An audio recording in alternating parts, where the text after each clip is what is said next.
वो सुनने में आपको बहुत ही मामूली सा लगेगा और आप सोचेंगे भी कि कोई इतनी सी बात पर केस क्यों करेगा, क्या फायदा इतनी सी बात पर केस करने का। लेकिन ये मामला आपको जितना छोटा लगेगा उतना छोटा है नहीं। अगर इसकी गहराई में जाकर देखा जाए तब आपको जाकर समझ में आएगा कि ये कोई छोटी सी बात नहीं है। ये एक बहुत बड़ा स्कैम है जो काफी समय से चल रहा है कद्दूपुर में, जिस पर सभी का ध्यान है, जनता का भी ध्यान है और आपका भी ध्यान है। लेकिन किसी ने आज तक इसके ऊपर आवाज नहीं उठाई। लेकिन ये लड़का, एक मामूली सा छोटा सा 12 साल का लड़का, जब इसके साथ ऐसी घटना हुई तो ये चुप न बैठा। ये सीधा मेरे पास आया और इसने कहा, वकील साहब, हमको कद्दूपुर का रेल मंत्री के ऊपर केस करना है। अरे ये क्या सुन रहे हैं हम? रेल मंत्री पे केस कर दिया तुम? रेल मंत्री पे क्या केस किया रे तुम? हाँ, तुमको पता भी है रेल मंत्री क्या होता है? बिना सोचे समझे तुम किसी पे भी केस कर दोगे, इतना सम्मानित आदमी पे। नहीं जज साहब, जिसको आप सम्मानित व्यक्ति बोल रहे हैं वो असल में सम्मानित व्यक्ति नहीं है। जो अपनी जनता का सम्मान नहीं कर सकता है, उसके साथ धोखा कर सकता है, दिन दहाड़े धोखा कर सकता है, आप उसको सम्मान देने की बात कर रहे हैं। मेरा बस चले तो हम अपना जूता खोल कर दें उसका मुंह में और मुंह तोड़ दें उसका। कद्दूपुर का जो रेल मंत्री है खट्टा, उसको हम लोग मंत्री क्यों बनाए? ताकि हम लोग का सेवा करे। सेवा का मतलब रेलवे में सुविधा लाए, सस्ता टिकट लाए, यात्री लोग को सुविधा हो, टिकट को सस्ता करे ताकि गरीब से गरीब वर्ग का व्यक्ति रेल में यात्रा कर सके, एक जगह से दूसरी जगह जा सके। लेकिन वो खट्टा कर क्या रहा है? जनता को लूट रहा है, उनका खून पसीने का मेहनत का पैसा लूट रहा है, दिन दहाड़े लूट रहा है। ये बात आपको भी पता है। आप हो सकता है अपना नौकरी बचाने के लिए कुछ नहीं कहते हो, लेकिन हमारे पास तो कोई नौकरी भी नहीं है, ना कोई धंधा है, वो हमारा क्या उखाड़ लेगा। और आप जज साहब सोच रहे होंगे कि आखिर हमारे अंदर इतना हिम्मत कहाँ से आया केस करने का। काहे कि हम बच्चा हैं और बच्चा कभी किसी से डरता नहीं है। बच्चा को जो सही लगता है वो बोलता है, जो गलत लगता है वो भी बोलता है। लेकिन जब आदमी बड़ा हो जाता है, अपना धंधा पानी करता है, दिमाग से सोचता है, अपना परिवार के बारे में सोचता है, बहुत सारा बात सोचता है, तब उसको डर लगता है। और जब डर लगता है तो सच बाहर नहीं आता है, झूठ के साए में अपना जिंदगी बिता देता है एक गुलाम की तरह। लेकिन ये काला कद्दू है, ये गुलाम की तरह जिंदा नहीं रहेगा, ये जब भी जिंदा रहेगा राजा की तरह। अरे भाई रुको जरा रुको, कितना बोलता है रे तुम? तुमसे एक बात पूछे तुम भाषण दे रहा है? नेता बनेगा क्या रे? इतना बोलता है? तुम आखिर केस क्यों किया? सीधा सीधा बोलो ना, प्रवचन मत दो। हम फालतू थोड़ी ना बैठे जो तुम्हारा प्रवचन सुनेंगे, और भी केस को देखना है। चलो बताओ, केस काहे की हो? क्या तकलीफ हुआ है तुमको और तुमको ये चोट कैसे लगा है? जज साहब, ऐसे ही सवाल तो आपको मेरा वकील से पूछना चाहिए। कहे कि वकील को पैसा किस बात का दिए हैं, यही सब जवाब देने के लिए ना। लेकिन चलिए, आप हमसे पूछ रहे हैं तो हम आपको अपना दुख बताते हैं कि काहे हम खट्टा मंत्री के ऊपर केस किए। 2 हफ्ते पहले की बात है, जब मेरे पापा चल कर आए मेरे पास और बोले कद्दूपुर से करेलापुर की टिकट बना दो। और जब हम बनाने के लिए बैठे तो कद्दूपुर का जो वेबसाइट है रेलवे का, उस पर देख रहे हैं टिकट ही अवेलेबल नहीं है। और आपको ताज्जुब होगा सुनकर, टिकट हमको 2 महीना बाद का बनाना था, लेकिन टिकट अवेलेबल नहीं है, वेटिंग चल रहा है। 2 महीने बाद का टिकट, तब भी वेटिंग चल रहा है। सोचिए अगर हमको कल परसों का बनाना होता तो कैसे बनाते? सोच कर देखिए कभी इस बात पर आप भी। अरे हो सकता है बाबू टिकट नहीं हो, ऐसा होता है, इसका ये मतलब थोड़ी ना है तुम रेलवे पे केस कर देगा। हाँ? अरे नहीं जज साहब, टिकट अवेलेबल था। हम भी आपकी तरह पापा को बोले टिकट नहीं मिल रहा है। इतना सुनते ही पापा हमको 2-4 चमेटा लगा दिए और हमको बोले तुमको टिकट नहीं बनाने आता है। जो एजेंट लोग है बाहर बैठा हुआ, वो लोग 50, 100, 200 रुपया लेकर टिकट बुक करके दे देता है। वो लोग कैसे करके देता है? अगर वो लोग करके दे सकता है तो तुम क्यों नहीं करके दे सकता है? तुमको भी तो कंप्यूटर हम सिखवाए हैं। बस इतना सा सुनते ही हमारा ईगो हर्ट हो गया और हम एक स्टेशन पीछे से सर्च किए टिकट। और आपको पता है वहाँ से 305 सीट खाली था। सोच कर देखिए, एक स्टेशन पर देख रहे हैं तो वहाँ पर सीट अवेलेबल नहीं है, वेटिंग चल रहा है। एक स्टेशन पीछे 305 सीट खाली है, कैसे खाली है? जवाब है आपके पास इसका कुछ? ये आपको भी पता है, लेकिन आप बड़े हैं ना, डर रहे हैं अपना परिवार और नौकरी को लेकर। कभी बच्चा की तरह सोच कर देखिए और सच बोल कर देखिए, अच्छा लगेगा आपको। और आपको पता है जहाँ से ट्रेन चल रही थी वहाँ से 600 सीट खाली थी और भाड़ा कितना था? यहाँ से 1000 रुपया, वहाँ से 1500 रुपया, एक आदमी के ऊपर 500 रुपया एक्स्ट्रा। सोच कर देखिए कितना लोग टिकट बुक करता है। और अगर किसी को जरूरत है तो वो बुक तो करेगा ही, पीछे से करेगा तो एक आदमी पर 500 का मुनाफा। ट्रेन में जितना आदमी है उतना आदमी लोग अगर ऐसे बुक करे तो कितना का मुनाफा, और जितनी ट्रेन है उसमें सब बुक करे तो कितना का मुनाफा, सोचे कभी? बस इसी पगला रेल मंत्री के चक्कर में और इसका सिस्टम के चक्कर में हमारा बाबूजी हमको बहुत मारा, हमारा मुंह कान तोड़ दिया। बस हमको इसी बात का गुस्सा लगा, हम बोले हम केस करेंगे और अपना आवाज उठाएंगे। अरे बात तो तुम्हारा सही है, लेकिन ये बताओ जब तुम टिकट काट दिए तो तुम्हारा पापा तुमको और क्यों मारा? अरे जज साहब, हमारा बाबूजी इसलिए हमको मारा काहे कि वही टिकट को बुक करने में हम 200 रुपए एक्स्ट्रा दे दिए। एक स्टेशन पीछे से बनाए थे ना तो 200 एक्स्ट्रा लग गया, लेकिन वही टिकट बुक करने का एजेंट लोग 50-100 रुपए एक्स्ट्रा ले रहा था, तो बाबूजी बोले 100 रुपए हमारा एक्स्ट्रा गया, इसीलिए हमको बहुत मारे। 100 मुक्का मार दिया हमको, 1 रुपए के बदले में 1 मुक्का मारे। अरे बात तो तुम फतेह का बोला है बच्चा, हम तुम्हारे साथ है। क्यों मंत्री साहब, क्या चल रहा है रेलवे में? हैं? जनता को लूट रहे हैं आप? बताइए, हम भी काफी बार टिकट कटाए हैं, हमको भी टिकट नहीं मिलता है, हमेशा वेटिंग में दिखाता है। लेकिन हमको दिक्कत इसलिए नहीं होता है क्योंकि हमारे पास तो स्पेशल कोटा है ना। लेकिन हमारा रिश्तेदार लोग को काफी दिक्कत होता है जब वो हमारे यहाँ घूमने आता है, कहता है तत्काल में टिकट कटवाना पड़ता है, बार बार डबल पैसा लगता है। काहे हो ऐसा? हमारा रिश्तेदार से भी कंप्लेन किया है कई बार, कहता है तत्काल में टिकट कटाते हैं लेकिन ट्रेन पूरा खाली जाता है। तो वो सब सीट क्या करते हैं आप लोग? हैं? अपना मौगी के लिए रखते हैं? हैं? क्या चल रहा है? सही सही बताइए, तमाशा बना के रखे आप लोग कद्दूपुर में। क्या समझते हैं कानून अंधा है?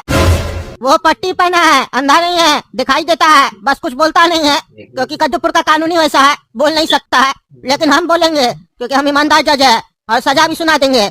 अब बताइए खड़े क्या है? देखिए जज साहब, हम इसीलिए शांत थे क्योंकि एक पढ़ा लिखा आदमी हमेशा शांत रहता है और नेता भी हमेशा शांत रहता है, सोच समझ के ही जवाब देता है।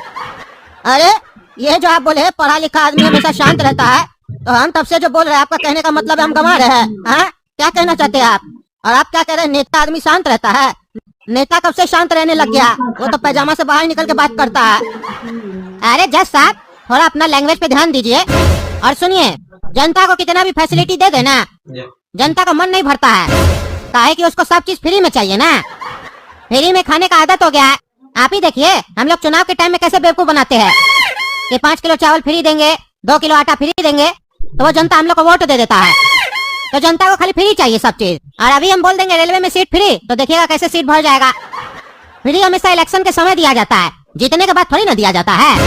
अरे यानी कि आप मान रहे कि आप लोग चोरी करते हैं? हाँ? अरे नहीं नहीं, हम तो दूसरा नेता का बात कर रहे थे, अपना थोड़ी ना। हम तो पूरा सर्विस देते हैं। वेटिंग में इसलिए चलता है क्योंकि टिकट बुक रहता है और हर स्टेशन का अपना एक कोटा होता है। अच्छा, कौन सा स्टेशन का 600 कोटा होता है? हाँ? हमको पढ़ा रहे हो? सब पता है। टीटी लोग भी पैसा लेता है, सीट दे देता है, सब पता है हमको, समझे? ज्यादा हमारे सामने होशियार नहीं बनेगा। ये लड़का सही मुद्दा पे आवाज उठाया है, आज हम तुमको छोड़ेंगे नहीं। अरे जज साहब, आपको जो स्पेशल कोटा मिलता है कहाँ से मिलता है? यहीं से तो मिलता है। अरे तो नहीं चाहिए हमको स्पेशल कोटा, क्या तमाशा लगा के रखे हो? लालच दे रहे हो हमको भी फ्री का? हमको बुड़बक मत समझो, समझे? केस चल रहा है, केस को गुमराह करने का कोशिश मत करो, हम देख रहे तुमको इधर उधर का बात कर रहे हो तुम। अरे क्या केस चल रहा है रे बाबू? हमको थोड़ा लेट हो गया आने में, सुने थे रेल मंत्री का कोई केस चल रहा है। अरे टगला नेताजी, आप शांति से नहीं बैठ सकते हैं? हाँ? आपका घर नहीं है जो बीच में बकवास कर रहे हैं? कितना बार बोले डिस्टर्ब नहीं किया कीजिए। और आप फालतू रहते हैं क्या? हर केस में आ जाते हैं सुनने के लिए क्या केस चल रहा है। आप भी लड़ाई पीट कीजिए रोड पे, 2-3 केस आपके ऊपर भी होगा, फिर अपना केस भी सुनिएगा। अरे जज साहब, रेल मंत्री के ऊपर केस हुआ था तभी हम आए, क्योंकि हम भी टकला नेता है, कद्दूपुर का मंत्री है, हमारा जिम्मेदारी बनता है, हमको पता हो कौन नेता के साथ क्या हो रहा है, इसीलिए हम आए। आखिर सुने तो ये क्या कर रहा है और क्या इसके ऊपर आरोप लगाया गया वो सही है कि गलत है? क्योंकि ये जो काला कलूठा लड़का है ना, 1 नंबर का चोर है, चोर।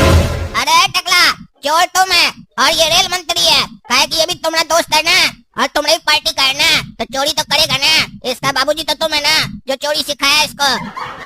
बाप जैसा होगा तो बेटा भी वैसा ही होगा ना। अरे तुम चोर होगा समझा, और तुम इसका बाप होगा, हम नहीं है। अरे हाँ हाँ, आप ही फैसला कर दीजिए टकला नेताजी कि ये चोर है कि निर्दोष है, और आप ही सजा दे दीजिए, हमरा क्या जरूरत है यहाँ पे? अरे ऐसा नहीं है जज साहब, ये आपका काम है, आप ही कीजिए, हम तो खाली केस सुनने आए हैं।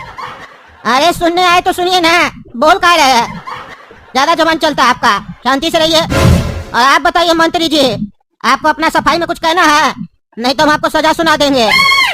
लेकिन आप अपना सफाई में कुछ बोलिए, उससे पहले हम आपको कुछ बोलना चाहते हैं। सफाई से याद आया, आप अपना ट्रेन का सफाई भी कराया कीजिए, बहुत ही गंदा होता है, सफर करने का मन नहीं करता है। पिछली बार गए थे ना तो पूरा यात्रा में बाथरूम में पानी नहीं था। अरे जज साहब, वो कभी कभी हो जाता है, इसका मतलब ये थोड़ी ना है कि हम साफ सफाई नहीं करवाते हैं, सब समय पे होता है। कोई ठोस सबूत नहीं आप लोग के पास। अरे वकील, तुम कहीं नहीं बात कर रहा है, खड़ा क्या है? अरे तब से तो आप लोग आपस में बात कर रहे हैं, हमको तो कोई बोल ही नहीं रहा कुछ बोलने के लिए, तो हम क्या बोले? ये लग ही नहीं रहा कि कोर्ट में बहस हो रहा है, लग रहा आपस में कोई चर्चा कर रहा है। जज साहब आपसे डायरेक्ट पूछ रहे हैं, आप डायरेक्ट जवाब दे रहे हैं, इसमें हमारा क्या काम है? इसीलिए हम कुछ नहीं बोल रहे हैं। अरे तो यहाँ आए काय हो, जाए यहाँ से पागल।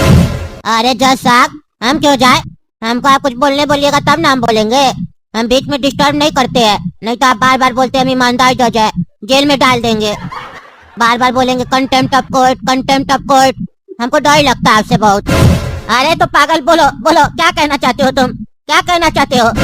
अरे जज साहब, हम भी यही कहना चाहते हैं कि ऐसा असुविधा का सामना हमको भी करना पड़ता है, आए दिन हमको सफर करना पड़ता है। मेरी बीवी का तबीयत खराब है ना, हमको छोड़ के चली गई थी मायके, वहीं रहती, वहाँ तबीयत खराब है, हमको बार बार जाना पड़ता है देखने के लिए, लेकिन हमको भी टिकट नहीं मिलता है, हमेशा पीछे से काटना पड़ता है, नहीं तो तत्काल में लेना पड़ता है। 2500 का 5000 रुपया देना पड़ता है। तभी जब हमारे पास भी रेल मंत्री साहब अपना केस लेके आए, हम भी 5000 की जगह 50,000 रुपया उनसे लिए, काहे कि हम भी तो कहीं से तो वसूलेंगे ना, तभी ना अपना पेट पालेंगे और टिकट कटाएंगे। सच बोले तो कद्दूपुर में अगर हर जगह ईमानदारी हो जाए तो हर चीज सस्ती हो जाए, लेकिन क्या करे, बेईमान लोग से कद्दूपुर भरा हुआ है। अरे पागल, तुम क्या बकवास कर रहा है? तुम हमको बचा रहा है कि फंसा रहा है? हमसे पैसा लेके हम ही को फंसा रहा है? आप लोग भी तो हम लोग से पैसा लेके हम लोग को सर्विस नहीं देते हैं। हम लोग का फोन लैपटॉप कुछ भी चोरी हो जाता है, बोलते हैं आपका जिम्मेदारी है। एसी में भी टिकट कटा, उसमें भी दतवन बेचने वाला आ जाता है, खीरा बेचने वाला आ जाता है, बोलता खीरा खाइएगा सर। तो ये सब फालतू आदमी लोग क्यों आता है? एरोप्लेन में तो नहीं आता है, ट्रेन में आप लोग जानबूझ के भेजते हैं और सामान चोरी करवाते हैं, उसमें पुलिस वाला लोग भी कमीशन खा लेता है। ये तो आप लोग का धंधा चल रहा है ना, इतना पैसा लेने के बाद भी, इतना लूटने के बाद भी, 2000 का 5000 लेने के बाद भी जनता को सही से सफर कहाँ करने देते हैं, उसको डिस्टर्ब करते हैं। बार बार कोई पैसा मांगने वाला आ जाता है, कोई कुछ बेचने वाला आ जाता है, उसमें कभी कोई गलत आदमी आके लूट लेता है, चोरी कर लेता है, ना कोई सेफ्टी है ना कोई सर्विस है। फिर कंप्लेन करने पे फोन नहीं उठाते हो, फोन उठाने के बाद सॉरी बोल देते हो, तो हम भी वही काम कर रहे हैं, सॉरी माफ कर दो, आपको भी अच्छा लगेगा। अरे तुमको छोड़ेंगे नहीं, बाहर चलो, मार के देह तोड़वा देंगे तुम्हारा। अरे हमारा कोर्ट में आप वकील साहब को धमकी दे रहे हैं, हम आपको अंदर कर रहे हैं, हमारा कोर्ट में आप धमकी दीजिएगा, डराइएगा। ये कोर्ट आदेश देती है इस रेल मंत्री को 5 साल के लिए जेल में डाल दिया जाए और 3 साल में फांसी लगा दिया जाए। अरे जज साहब, मतलब नहीं समझे आपका, ये कौन सा सजा हुआ? 5 साल के लिए जेल में रखा जाए, 3 साल में फांसी दे दिया जाए, 8 साल रखना है क्या इसको? 3 साल में इसको फांसी दे देगा तो ये 5 साल रहेगा कैसे? और कहीं ये तो नहीं आप कहना चाहते हैं कि 8 साल रखा जाए इसको? अरे नहीं नहीं रे मूर्ख, अपना ज्यादा दिमाग मत चलाओ। 5 साल का सजा सुना के इसके साथ हम चीटिंग कर रहे हैं, 3 साल में इसको फांसी दे रहे हैं। जैसे ये लोग 5000 रुपया लेके सर्विस कुछ नहीं देता है, चीटिंग करता है, हम भी चीटिंग कर रहे हैं। चीटर लोग के साथ हम भी चीटिंग करते हैं, हम ईमानदार जज है। जाओ रे हवलदार, लेके जाओ इस पागल मंत्री को और जाके डंडा ही डंडा मारो जब तक इसको फांसी न लगे। अरे जज, तुमको भारी पड़ेगा, बाहर निकलो, तुमको बताएंगे हम, और इस काला कलूठा लड़का को भी। अरे बेटा, तुम जब तक अंदर नहीं जाएगा तब तक हम यहाँ से बाहर ही नहीं निकलेंगे, और एक बार तुम अंदर चला गया ना, उसके बाद देखना तुमको कितना भारी पड़ेगा। हमसे ज्यादा दिमाग लगाओगे ना तो 2 कैदी को बोलेंगे तुम्हारा सजा माफ कर देंगे, इसको मार दो जेल में, फिर देखना वो लोग कैसे तुमको अंदर में ठिकाना लगा देगा। ज्यादा होशियार बनता है रे, हाँ? ईमानदार जज, इसका मतलब ये मत समझो कि हम शरीफ है, हम शरीफ वाला गुंडा है। अपना गुंडागर्दी दिखाएंगे ना तो तुम अपना गुंडागर्दी भूल जाओगे, समझे? हमारे सामने आवाज मत उठाना। तुम सफेद कपड़ा पहनते हो, हम काला कपड़ा पहनते हैं, और काला जादू भी आता है हमको। चलो जाओ, मनहूस कहीं का, रेलवे चलाता है तुम, अंदर जाके ठेला चलाओ, तुमसे रेलवे नहीं चलेगा। आया बड़ा रेलवे चलाने वाला। देखे ना दोस्तों, हम कितना ईमानदार है, रेल मंत्री को भी नहीं छोड़े, अंदर कर दिए। तो आप लोग को वीडियो पसंद आए तो कद्दू जोक चैनल को सब्सक्राइब कीजिए, वीडियो लाइक कीजिए और ज्यादा से ज्यादा शेयर कीजिए, और बताइए हमारे बारे में कि हम कितना बड़ा ईमानदार जज है।